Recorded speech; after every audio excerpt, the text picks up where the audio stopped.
Good morning friends, welcome to the prelims booster session. आज का पहला टॉपिक है आफ्सपा। टॉपिक आपके सिक्योरिटी के लिए इंपॉर्टेंट है। सेंट्रल गवर्नमेंट ने डिसाइड किया है कि डिस्टर्ब्ड एरिया स्टेटस एक्सटेंड किया जाएगा या फिर री इम्पोज किया जाएगा 6 पुलिस स्टेशन जुरिस्डिक्शंस में मणिपुर के, क्योंकि एक वॉलेटाइल सिचुएशन इमर्ज हुई है और इंसर्जेंट ग्रुप्स को जो है उनकी इन्वॉल्वमेंट पाई गई है, तो उन्हें कंट्रोल करना वहाँ पर ज़रूरी है।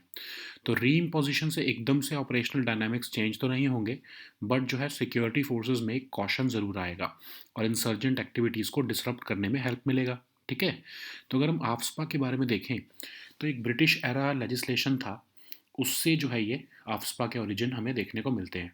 1947 में 4 ऑर्डिनेंस जो हैं वो इशू किए गए और उसको फिर बाद में 1948 को एक एक्ट से रिप्लेस कर दिया गया। जो करंट आप हमारा आफ्सपा है ये 1958 में आया और जैसे जैसे न्यू स्टेट्स बनने लगी, अरुणाचल प्रदेश, मेघालय, मिज़ोरम, नागालैंड, उनमें इसको एक्सटेंड किया गया। पहले सिर्फ असम और मणिपुर में ये होता था। ठीक है। तो आफ्सपा जो है उसको सबसे पहले नॉर्थ ईस्ट में और उसके बाद फिर पंजाब में इम्प्लीमेंट किया गया। अब इसमें आर्म्ड फोर्सेस को पावर दी जाती है कि वो फायर ओपन कर सकें, एंटर कर सके, सर्च कर सके कोई भी प्रीमिसेस विदाउट एनी वारंट, और अरेस्ट कर सके किसी भी पर्सन को जिसने कि कोई कॉग्निजेबल ऑफेंस किया है। आफ्सपा में जो है उसको आफ्सपा की इम्प्लीमेंटेशन की जाती है उस एरिया में जो कि जिसको डिक्लेयर किया जाता है डिस्टर्ब्ड। अब डिस्टर्ब्ड एरिया जो है वो सेक्शन 3 ऑफ आफ्सपा के अंडर डिक्लेयर किया जाता है, या तो गवर्नर ऑफ स्टेट या फिर यूनियन टेरिटरी के द्वारा, या फिर इवन सेंट्रल गवर्नमेंट के पास भी अथॉरिटी होती है कि वो आर्म्ड फोर्सेस जो है वो सिविलियन एड के लिए भेज सकती है। तो एक बार अगर एरिया को डिस्टर्ब डिक्लेयर कर दिया तो उस एरिया में सिक्योरिटी फोर्सेस को स्टेटस को मेंटेन करना होता है लगभग 3 महीने तक। उसके बाद ही जो है वो उस एरिया को नॉर्मल डिक्लेयर किया जा सकता है। स्टेट गवर्नमेंट सजेस्ट कर सकती हैं कि आफ्सपा अब जो है उसको हटाने की ज़रूरत है या नहीं। ठीक है। और सेक्शन 3 आफ्सपा का ये भी कहता है कि अगर गवर्नर या फिर सेंटर नहीं मानते हैं तो वो स्टेट की पावर को भी ओवर रूल कर सकते हैं। सेक्शन 3 जो है उसमें ऑफ कोर्स सेंट्रल गवर्नमेंट के पास पावर है डिस्टर्ब्ड एरिया डिक्लेयर करने की। सेक्शन 4 जो है वो एक ऑथराइज्ड ऑफिसर को पावर्स देता है, पावर टू ओपन फायर किसी भी इंडिविजुअल पे, चाहे उससे उसकी डेथ भी हो जाए। सेक्शन 7 इसमें बहुत इंपॉर्टेंट है। अगर कोई मेंबर ऑफ सिक्योरिटी फोर्सेस की प्रोसिक्यूशन करनी है तो उसमें सेंट्रल या स्टेट अथॉरिटीज़ की पहले परमिशन लेनी पड़ेगी, बिना उसके जो है वो उनके अगेंस्ट कोई एक्शन नहीं लिया जा सकता। ओके। नेक्स्ट हम टॉपिक देखते हैं climate link trade negotiations at COP29। Topic environment और इकोनॉमी दोनों के लिए इंपॉर्टेंट है।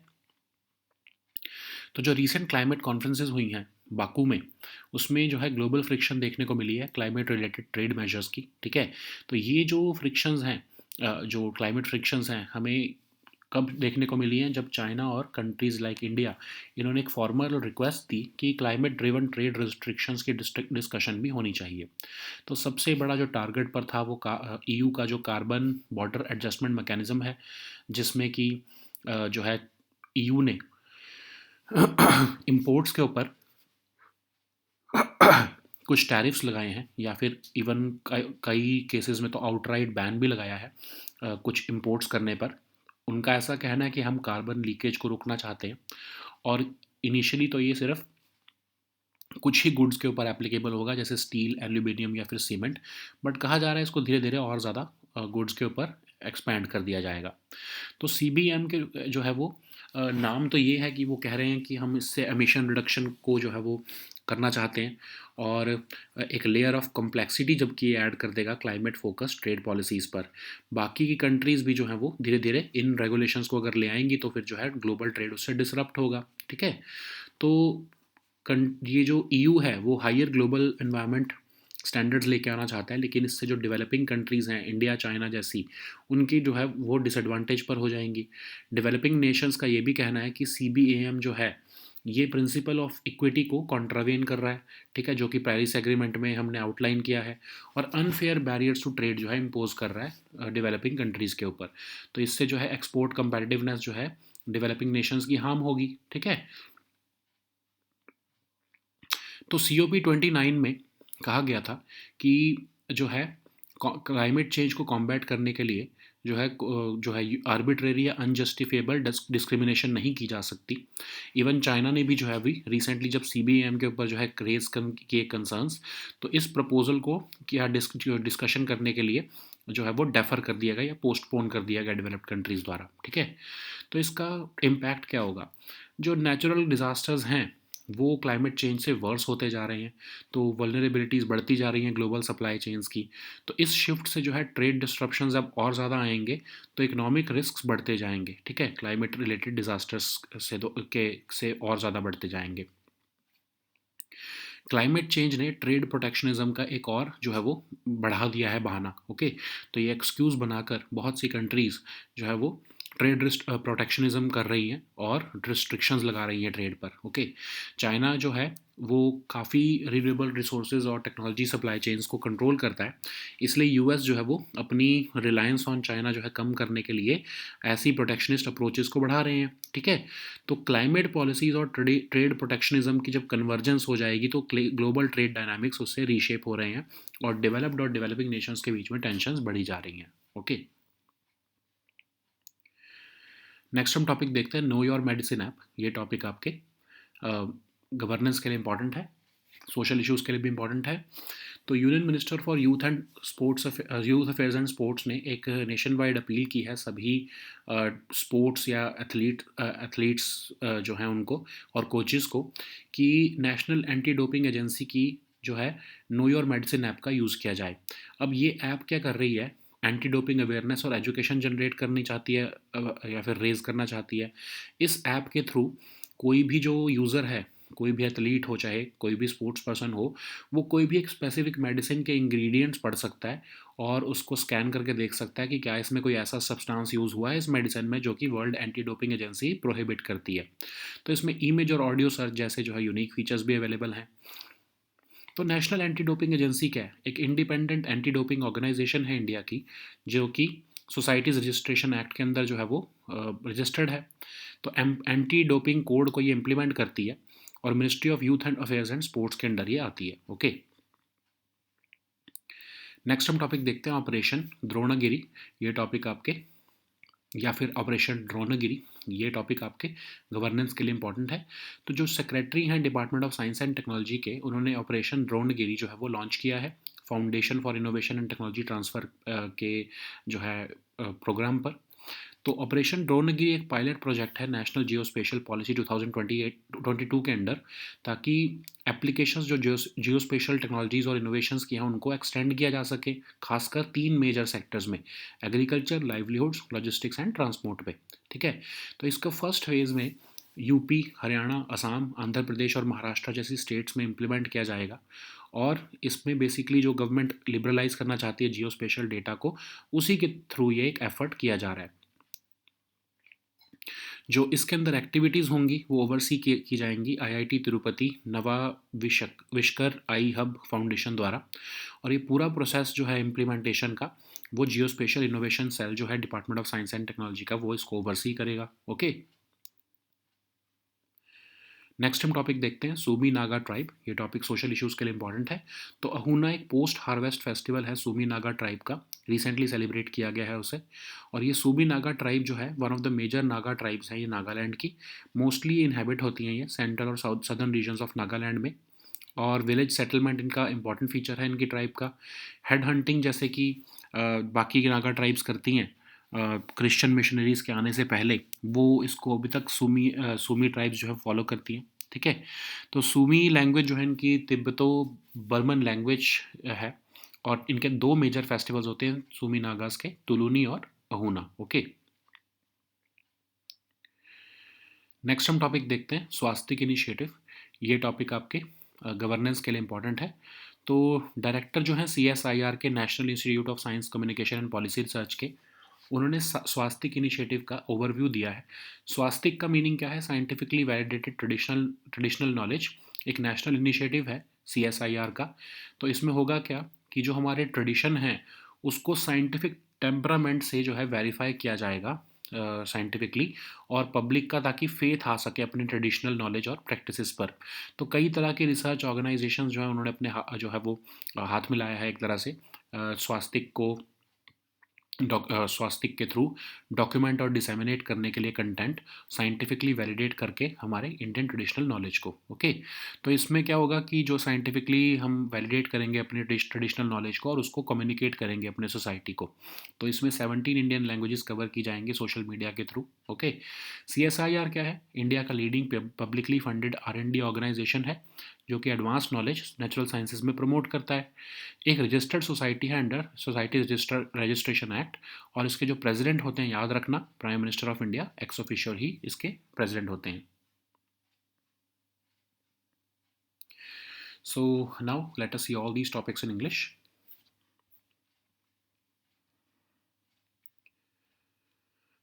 So the first topic is AFSPA. This topic is important for your security section. So Central has reimposed the disturbed area status under the Armed Forces Special Powers Act in 6 police stations in uh, police station jurisdictions in Manipur, citing a volatile situation and the involvement of insurgent groups in violent acts. Of course, this reimposition may not immediately change the operational dynamics of the state, but of course, this will increase caution among security forces and it will disrupt the insurgent activities. So, what is the background of AFSPA? So, it has its origin in British era legislation, which was enacted to suppress the Quit India movement. And in 1947, it was introduced as 4 ordinances, which were replaced by an act in 1948. But the current law, which we have been implementing over the time, was enacted in 1958, and it was initially named as Armed Forces Assam and Manipur Special Powers Act. But later on, as new states emerged or formed, like Arunachal Pradesh, Meghalaya, Mizoram, and Nagaland, AFSPA extended to cover these areas as well. So AFSPA was enacted in 1958, and it was meant to bring under control what the government of India considered the disturbed areas, and it was enacted by Parliament in 1958. And AFSPA was first implemented in the Northeast and then in Punjab. Okay, so under its provisions, the armed forces have been empowered to open fire, enter and search without warrant, and arrest any person who has committed a cognizable offense. Okay, AFSPA can be implemented in an area after it has been declared as disturbed, and a disturbed area is one which is declared by notification under section 3 of the AFSPA.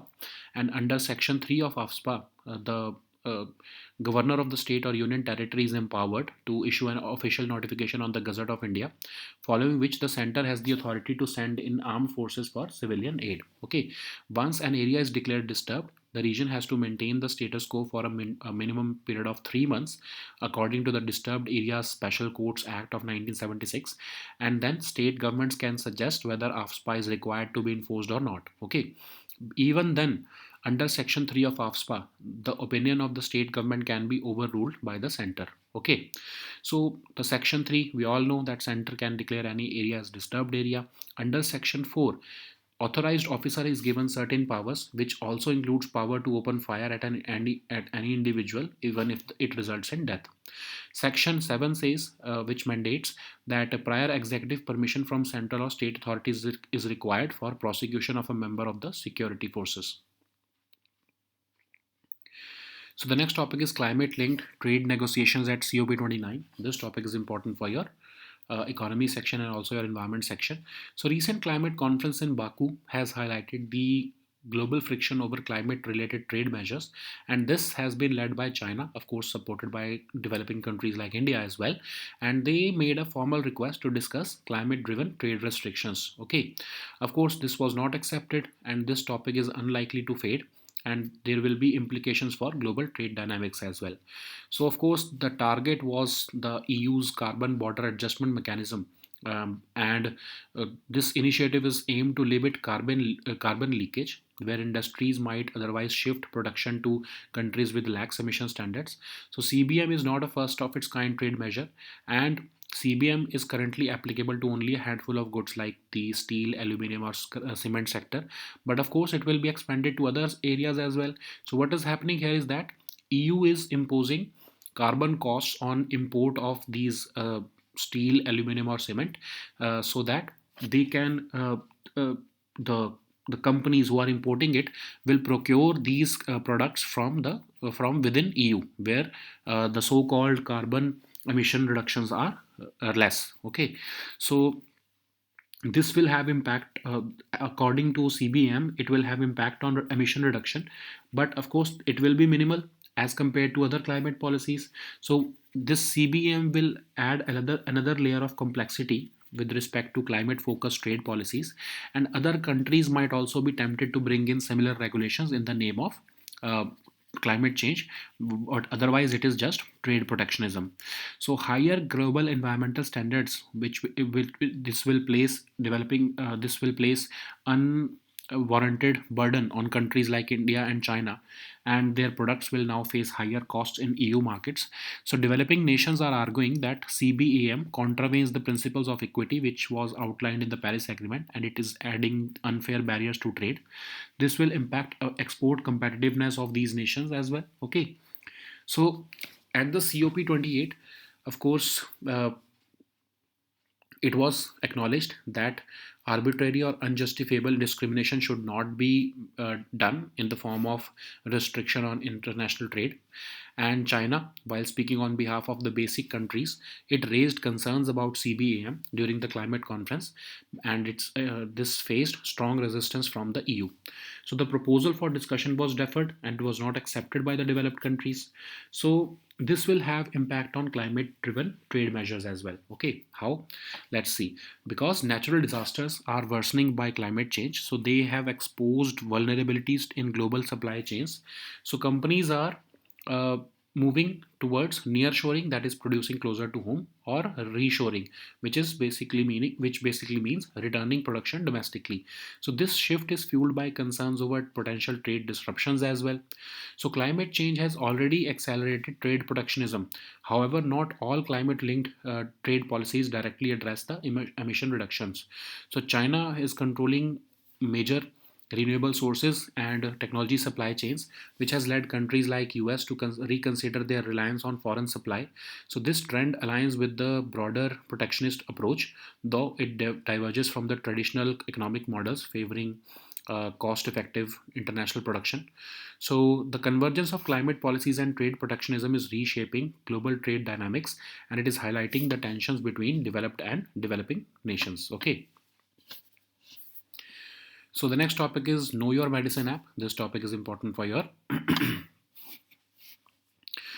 social issues and your governance section. So Union Minister for Youth Affairs and Sports has launched a nationwide appeal to strengthen the fight against doping in sports, and the aim is to the minister has suggested the entire sporting community to embrace the NADA's Know Your Medicine app. So NADA's Know Your Medicine app is basically aimed to raise anti-doping awareness and education. This app allows users to easily verify whether a specific medicine or its ingredients contain any certain substance which has been prohibited by the World Anti-Doping Agency. So this also has unique features of image and audio search as well. What is National Anti-Doping Agency? It is an independent anti-doping organization of India, under the which is registered under the Societies Registration Act of 1860, and it implements the anti-doping code, and it falls under the jurisdiction of Ministry of Youth Affairs and Sports. So the next topic is Operation Dronagiri. This topic is important for your governance section. So Secretary of Department of Science and Technology has launched the Operation Dronagiri at the Foundation for Innovation and Technology Transfer, that is IIT Delhi. That is at IIT Delhi. So Operation Dronagiri is a pilot project under National Geospatial Policy to demonstrate the potential applications of geospatial technologies and innovations, and it will be initially implemented in the states of UP, Haryana, Assam, Andhra, and Maharashtra. And the aim is to show potential applications of integration of geospatial technology in three major sectors, that is agriculture, livelihoods, logistics, and transport. The activities under this operation will be overseen by the IIT Tirupati Navavishkar I Hub Foundation, and the entire implementation process will be driven by the Geospatial Innovation Cell of Department of Science and Technology. Okay. So the next topic is Sumi Naga tribe. This topic is important for your social issues. So Ahuna is a post-harvest festival of the Sumi Naga tribe, which was recently celebrated with a spirit of oneness. Sumi or Sema Naga is one of the major Naga tribes of Nagaland, and it is Sumi Nagas mostly inhabit the central and southern regions of Nagaland, and Sumis are most of the wide is are Sumis are more of are the most widespread tribe among the Nagas in terms of settlement, and village settlement is one of the important features of Sumi tribe. As compared to other ones, they practice establishment of villages more than any others. Okay, and Sumis also practice head hunting like other Naga tribes before the arrival of the Christian missionaries and their conversion to the Christianity. So Sumi language is the Tibetan Burman language, and the two major festivals that they celebrate is Tuluni and Ahuna. Ahuna is the post-harvest festival of Tumis or of Sumis, and Tuluni is the festival to welcome the arrival of new crop or fruit from the field. So the next topic is Swastik Initiative. This topic is important for your governance section. So the director of CSIR, National Institute of Science, Communication and Policy Research, has provided an overview of the Swastik Initiative at the International Conference on Communication and Dissemination of Traditional Knowledge. So Swastik basically means scientifically validated traditional knowledge, and it is a national initiative which is coordinated by CSIR, NISCPR, and the aim is to preserve and perpetuate the practice of appropriate tradition and advance the scientific temperament of verifying tradition scientifically so as to boost public faith in our traditional knowledge and practices. So various research organizations have joined their hands to document and disseminate content on scientifically validated Indian traditional knowledge, and this initiative has been launched to communicate scientifically validated traditional knowledge of India to our society, to the society, and the disseminated socially engaging swastik stories will be made in 17 languages through social media. So what is CSIR? It is India's leading publicly funded R&D organization which promotes advanced knowledge in natural sciences and engineering, and it translates it for the benefit of people. It is registered as a society under the Societies Registration Act, and president of CSIR is basically the Prime Minister of India. Okay, so these were our topics for today. We'll meet next time on Monday now with new topics. Until then, goodbye and take care.